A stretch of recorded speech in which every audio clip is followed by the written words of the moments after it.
A all very good morning. It's training. आइए हम ले चलते हैं आपको एक ऐसा गांव, अपने गांव की कहानी। ये गांव है फॉस्फोरस का गांव। कौन सा गांव है बच्चा लोग? फॉस्फोरस। गांव के पड़ोस में पानी का तालाब था और वहीं पे उसी के अंदर फॉस्फोरस डूबा रहता था। डूबा डूबा सा रहता हूँ पानी में। जैसे मछलियाँ पानी में सेफ होती हैं, पानी से बाहर निकालते ही मछलियाँ मरने लगती हैं, तड़पने लगती हैं, वैसे ही फॉस्फोरस पानी में रहता था और बड़ा ही सेफ था। अपने आप को प्रोटेक्टेड सा महसूस करता था। सुरक्षा कवच उसका पानी, रक्षक उसका पानी। आगे देखते हैं कहानी में, क्या ये रक्षक कहीं भक्षक ना बन जाए। पानी ने कहा, देखो फॉस्फोरस, जब तक तुम प्योर हो तब तक मैं तुम्हें सेफ्टी प्रोवाइड करूंगा, मैं तुम्हारा बॉडीगार्ड रहूंगा। तुम्हें ना तो घुलने दूंगा पानी में और ना ही तुम्हें रिएक्ट होने दूंगा किसी से, क्योंकि मैं प्योर पानी हूँ और तू भी प्योर है। दोनों प्योर साथ में रहेंगे। फॉस्फोरस कहता था, ठीक है भाई। एकदम सफ़ेद चिट्टी कलर का, चिट्टा सफ़ेद चिट्टीदार एकदम फॉस्फोरस। और गांव वाले भी कहते थे तालाब के बगल में, क्योंकि गांव में रोशनी फॉस्फोरस से ही आती थी। जैसे जुगनू चमकते हैं रात में, वैसे ये वाइट फॉस्फोरस चमकता था, अंधेरे में चमकता था। Chemiluminescence, this is known as what? चलो, कैमिल्यूमिनेसेंस। तो it glows in dark, white phosphorus. लेकिन गांव वाले कहते थे, बस इसको चमकने दो, तालाब में कभी जानवर को जाने मत देना। अगर कोई जानवर पानी में चला गया, कोई इंसान पानी में चला गया, तो ये जहरीला था। दूर से ही अच्छा लगता था, पास जाओगे तो जहर से मार देगा, ऐसा था phosphorus. Poisonous, white waxy solid, white waxy glowing in dark, chemiluminescence. लेकिन कहते हैं ना कि जो जहाँ होता है उसको वहाँ की खुशी की परवाह नहीं होती है। बाहरी दुनिया देखने के लिए व्याकुल रहते हैं। जैसे चंडीगढ़, अभी राइट नाउ मैं चंडीगढ़ अपने घर से बात कर रहा हूँ। पेरेंट्स कहते हैं ड्रॉप नहीं कराएंगे, चंडीगढ़ की हवा लग जाएगी, यहाँ की हवा लग जाएगी। तो फॉस्फोरस को भी पानी में सुकून से रहने में दिक्कत आ रही थी। क्यों? P4 टेट्राहेड्रली, एक फॉस्फोरस 3 फॉस्फोरस से बॉन्डेड था, एक लोन पेयर था। और टेट्राहेड्रल का मतलब sp3 हाइब्रिडाइज का मतलब 109 डिग्री बॉन्ड एंगल होना चाहिए। लेकिन आप जान रहे हैं कि फॉस्फोरस, आप मेरा अगर ये लेक्चर सुन रहे हैं, ओरल लेक्चर, तो you have to sit with NCERT। NCERT में देखिए स्ट्रक्चर बना हुआ है, वहाँ पे 60 डिग्री का बॉन्ड एंगल है। अब 60 डिग्री और होना कितना चाहिए? 109 डिग्री। तो strain is too much, 49 degree का स्ट्रेन है पूरा। तो बहुत स्ट्रेन फील करता था, बहुत अनस्टेबल फील करता था। सेफ तो था पानी के अंदर, लेकिन पानी ने कहा मुझसे बाहर गए तो फिर मेरी जिम्मेदारी नहीं होगी, तू देख लेना भाई तेरे साथ क्या होगा। हाँ, देख लेना भाई। एक दिन फॉस्फोरस कूदने लगा पानी के ऊपर, बोला हवा के कांटेक्ट में आऊँगा। जैसे हवा के कांटेक्ट में आया, जो PP लिंकेज था वो PP मतलब पापा पॉप बन गए। क्या बन गए? Pop, POP। बड़ा अच्छा लगा फॉस्फोरस को, वाह। जैसे ही ऑक्सीजन उसकी लाइफ में आया, उसने लंबी सी अंगड़ाई ली और पॉप बन गया। एंगल का स्ट्रेन कम हो गया, बॉन्ड एंगल रिलैक्स फील करने लगा, एंगल स्ट्रेन कम हो गया, थोड़ा सा बढ़ गया एंगल। बड़ा अच्छा फील हुआ फॉस्फोरस को, वाह। सभी फॉस्फोरस से बोला चलो तुम भी ले लो ऑक्सीजन, और बन गया P2O3। सारे PP लिंकेज डिस्कनेक्ट। अब सारे PP के बीच में ऑक्सीजन आ गया, पॉप। आप देख रहे हैं कोरोना टाइम में भी ऑक्सीजन की मारामारी, यहाँ भी ऑक्सीजन की मारामारी। हवा लग गई, लोगों ने कहा, गांव वालों ने कहा, भाई फॉस्फोरस को तो लग गई हवा, इसको तो हवा लग गई। और फॉस्फोरस कह रहा है, ऑक्सीजन तू मेरे पास में जो आई, मैंने ली लंगड़ाई नहीं, अंगड़ाई, और किस बात की है लड़ाई, तू चल। मैंने बॉन्ड एंगल थोड़ा सा बढ़ाई, राइट। खैर एनीवेज, अब देखिए उसके पास लोन पेयर भी है फॉस्फोरस के पास, उसने वो भी खर्चा कर दिया और बन गया P2O6 जिसको हम बोलते हैं P2O5 सॉरी P2O5 जिसको हम बोलते हैं P4O10। अब एग्ज़ाम में कई बार तो यही क्वेश्चन आता है कि P4O10 में कितने POP लिंकेजेस हैं, कितने PP लिंकेजेस हैं। तो आप जब स्ट्रक्चर देखेंगे, मेरा पिछला वीडियो भी देख सकते हैं, एक मैंने बनाया हुआ है, तो POP लिंकेजेस काउंट कर सकते हैं, PP लिंकेजेस हैं कि नहीं है ये देख सकते हैं आप। खैर हम आगे बढ़ते हैं। ये जो फॉस्फोरस है जो पानी में रहता है, अब वो सारे फॉस्फोरस तो पानी में है नहीं, कुछ फॉस्फोरस को हवा लग गई, वो क्या बन गए P4O10। और फिर उन्होंने सोचा कि आओ पानी में चलते हैं।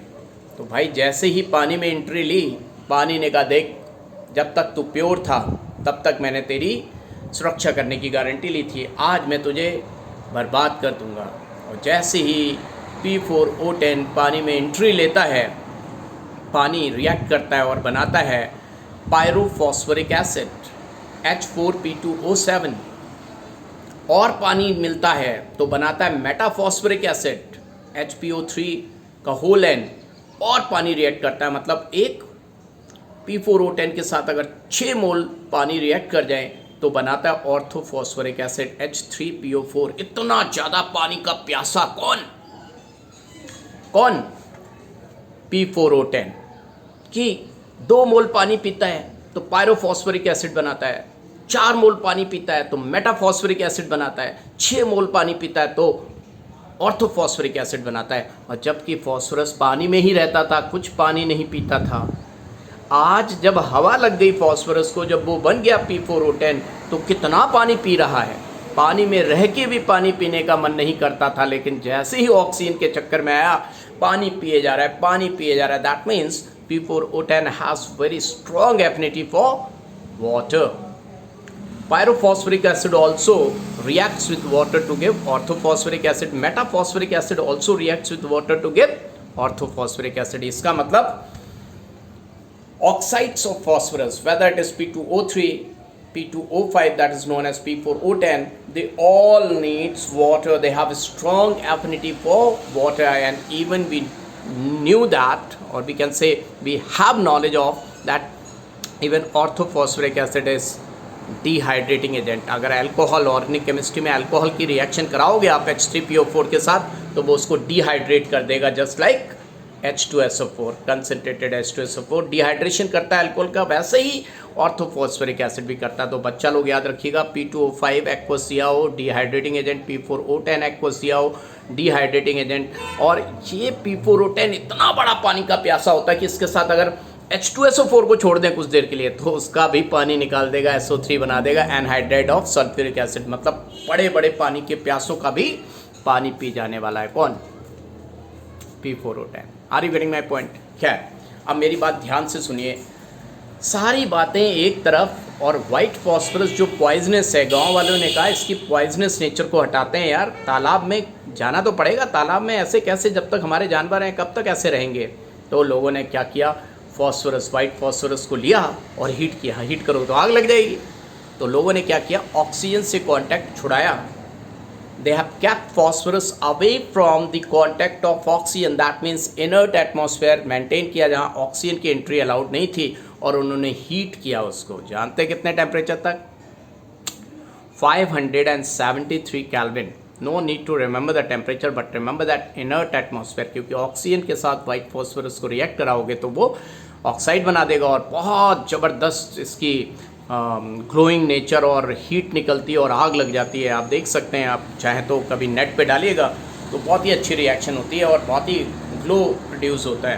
खैर, तो गाँव वालों ने क्या किया, फॉस्फोरस, वाइट फॉस्फोरस को लिया, इनर्ट एटमॉस्फेयर मेंटेन किया और हीट कर दिया 573 केल्विन, तो वो रेड फॉस्फोरस में चेंज हो गया। अब ये जो रेड फॉस्फोरस था वो ना तो कार्बन डाइऑक्साइड में डिसॉल्व होता था ना पानी में डिसॉल्व होता था। White phosphorus was getting dissolve in carbon disulphide, पानी में नहीं डिसॉल्व होता था लेकिन कार्बन डाइसल्फाइड में हो जाता था।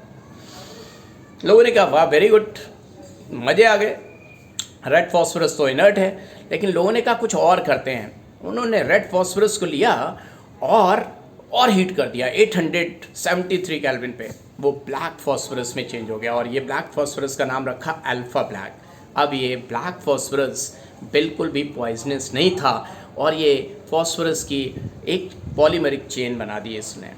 लोगों को बड़े अच्छा लगा कि फॉस्फोरस भी हमारे गांव में, लेकिन वो दुखी भी थे कि ये ग्लो नहीं करता था। लेकिन कहा उन्होंने ठीक है, बिना हम लाइट के गुजारा कर लेंगे, लेकिन पॉइजनस नेचर ख़त्म हो गया था and black phosphorus is too much stable. लोगों ने कहा कि हम वाइट फॉस्फोरस से डायरेक्ट क्या ब्लैक फॉस्फोरस बना सकते हैं।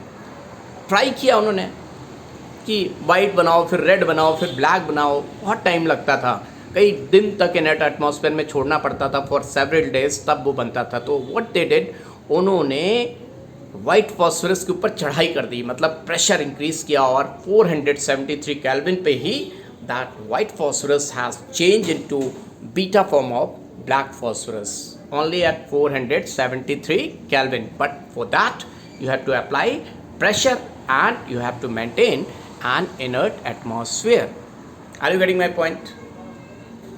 क्या बात सबको समझ में आ रही है? अब एक दिन क्या हुआ, वाइट फॉस्फोरस पानी में था और किसी ने NaOH डाल दिया पानी में। तालाब में वाइट फॉस्फोरस, पानी के साथ वाइट फॉस्फोरस प्रोटेक्टेड है, लेकिन पानी ने कहा मेरे तुम्हारे बीच में कोई आना नहीं चाहिए। अगर कोई तीसरा आया तो पानी कहता फॉस्फोरस मैं तुम पर अटैक कर दूंगा। तालाब में रहता था वाइट फॉस्फोरस और किसी ने एंट्री डाल दी NaOH की। तीसरे की एंट्री होते ही पानी ने कहा ए फॉस्फोरस, मैं तुझे सोडियम हाइपोफॉस्फाइट बना दूंगा। अब ये क्या होता है सोडियम हाइपोफॉस्फाइट, और एक बदबूदार फिश, मरी हुई फिश, बर्बाद फिश, मतलब rotten fish smell like gas निकली, फॉस्फीन गैस। कौन सी gas? Phosphine gas.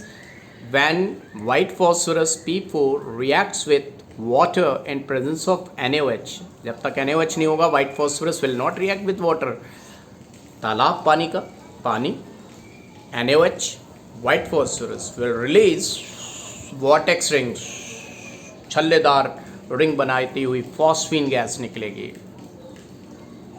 Plus sodium hypophosphite NaH2PO3, नहीं PO3 नहीं PO2, क्योंकि H3PO2 को हम क्या बोलते हैं? Phosphinic acid.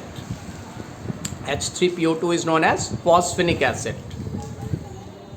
यस, तो NaH2PO2 sodium hypophosphite plus water, ये हमारी रिएक्शन रहेगी, राइट।